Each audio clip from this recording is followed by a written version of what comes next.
Hey everyone, so in this video I just want to talk about red cubes, these red research cubes, because you're going to run into this where you need them. And if you look at your research tree, well, you know, at the beginning of your research tree you had the blue cubes, the electromagnetic matrix is the proper name. But we call them blue cubes, and they're pretty straightforward. You just, to research them, you need the magnetic coils and the circuit boards. But if you go down a bit, you're going to see the energy matrix. It's these red cubes, and they need energetic graphite, and they need hydrogen. So energetic graphite is pretty easy to make. Let's see if I can stumble upon it. Here it is. So just in the research tree here under smelting purification, it only takes 100 blue cubes to unlock this, and then you can make the energetic graphite. It's made in the smelting facility, and it takes 2 coal to make 1 energetic graphite. So that's pretty straightforward, but where the heck do you get the hydrogen, right? So if you go back down to the energy matrix, the red cube here, in the research tree just before it is plasma extract refining. And it's easy to unlock. 100 blue cubes unlocks it, and it gives you the oil extractor, the oil refinery, and this recipe for plasma refining. And this recipe is the primary way that, or perhaps even the only way, that you get hydrogen early on in the game. And what it basically does is it takes crude oil and it turns it into refined oil plus a little bit of hydrogen. And that hydrogen is really what you're after, because you need lots of hydrogen to make these red cubes. So let's look at what I did.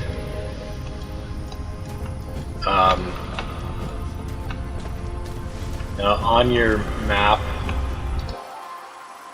you're going to see if I can find one. I'm looking, here's one. You're going to see these crude oil seeps. And this is what you got to put the oil extractors on. And that's what I've done here. So that I have 3 oil seeps. So here's one here. And I've put the oil extractor on top of it. And the oil extractor just has a belt coming out the front of it that has crude oil on it. And if you look at this crude oil seep, it has a number that represents its output. So 3.1722 crude oil per second. It just went down to 1721, 1720. So you can see that the capacity of this oil seep is slowly declining over time. And how much is 3.1 pieces per second? Well, a Mark 1 belt can transport 6 pieces per second. So 3 pieces per second is half a belt. And I've got it running over here. And you can see here's the second oil extractor. So there's a crude oil seep underneath that's operating at roughly 3 pieces of crude oil per second. And then a third oil extractor over here. So we have, the crude oil seep is at 2.5 pieces per second. So we got roughly 8.5 crude oil per second, which is more than enough for a Mark 1 belt. that can only transport 6 per second. I've used a splitter to combine these belts into one output belt, and then along the output belt I've placed 6 of these oil refineries. And the oil refineries, I've selected the recipe for plasma refining, and it's every 4 seconds it's going to take 2 crude oil off the belt. So, and it's going to create 2 refined oil plus 1 hydrogen. So every 4 seconds means 15 times per minute it's going to take 2 crude oil, which is the same as saying each one of these refineries is going to take 30 crude oil per minute. And because there's 6 of them, that's a total of 180 crude oil in demand. So we have, and because our belt is 360, basically what I'm trying to say is I've designed this so that we have lots of capacity. I'm not going to come back here in 45 minutes and find that this belt is thinned out and these things are shutting down because they don't have any input. So I'm not going to run into that problem for a while. On the other side, of course, is the output belt, and you can see this output belt actually has 2 items, 2 different types of items on it.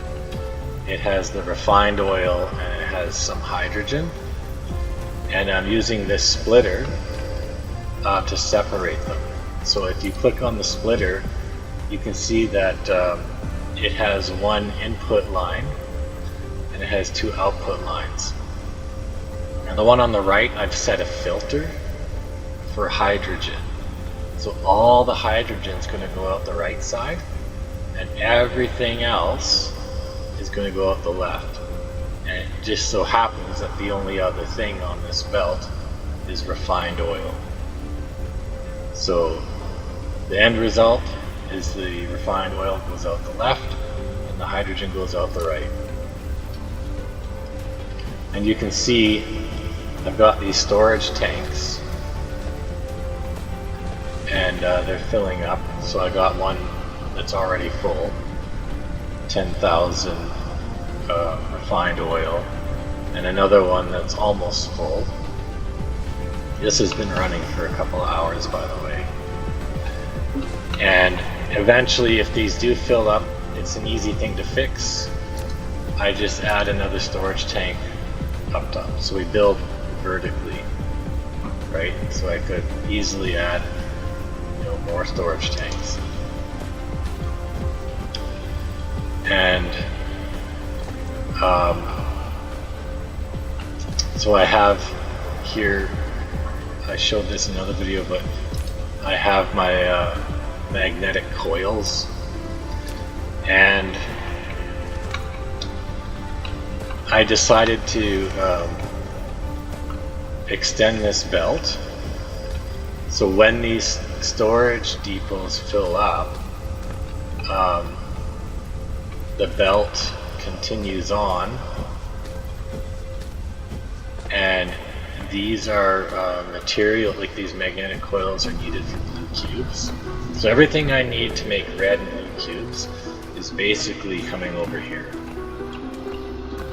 This is the hydrogen that we were just talking about. It's got a buffer tank here, and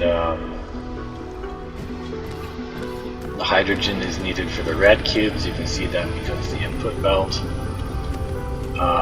The magnetic coils are needed for the blue cubes, and they become the input belt on one side for the blue cubes.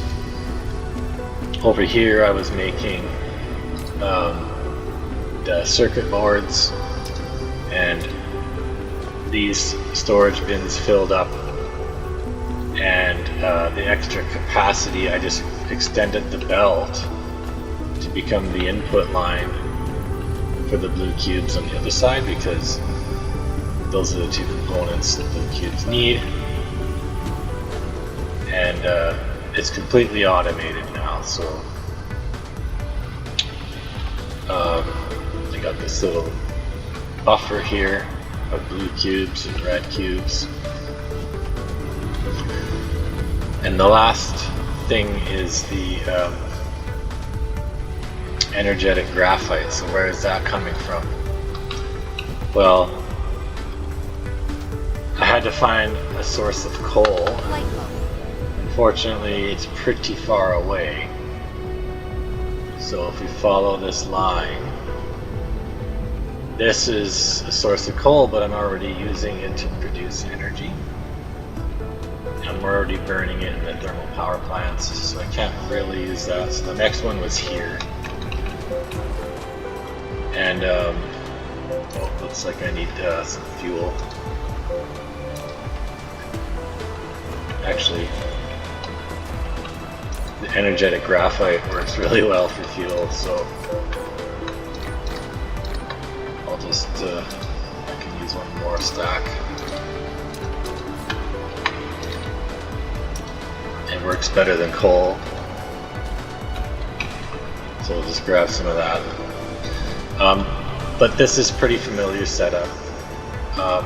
3 mining machines, I'm tapping all 14 coal veins, and I'm combining the output belts, obviously a saturated belt, to feed exactly 6 of these arc smelters that are creating the energetic graphite. The output belt is going to these bins here that act like a buffer.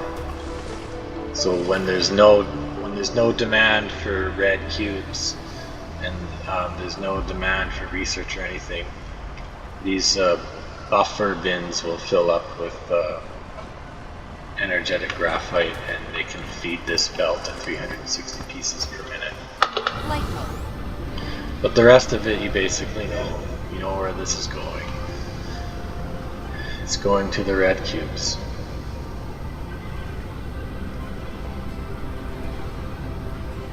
Just fly over here for a minute.